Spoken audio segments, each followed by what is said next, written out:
Mambo vipi bro? Nzuri, habari? Wanakuita nani? Naitwa Martin Solanki. Na wewe bosi wangu unaitwa nani? Dave Jiwa. Bosi wangu. Sasa chuma. Okay bana, narudi kwako bana bro.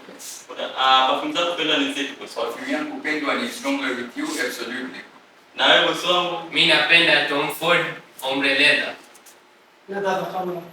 Na perfume ambazo zinawapa compliment nzuri kwa mtaani unapopita na perfume ambazo hutaki kuikosa kabisa. Inaitwa Liquid Brand by French Avenue. Okay, na wewe? John Paul Gaultier Le Male Elixir. Bosi wangu. Na perfume gani leo umekuja kuchukua bosi Leo wangu? nimechukua John Paul Gaultier Ultra Male. Na wewe bosi wangu? Mimi nimechukua perfumes de Marley Leitha. Na wewe bosi wangu? Kama ndio. Kwa nini umechukua perfume? Inanipa compliments na naipenda scent yake. Na wewe bosi wangu? Hata mimi napenda scent yake. For compliments excellent.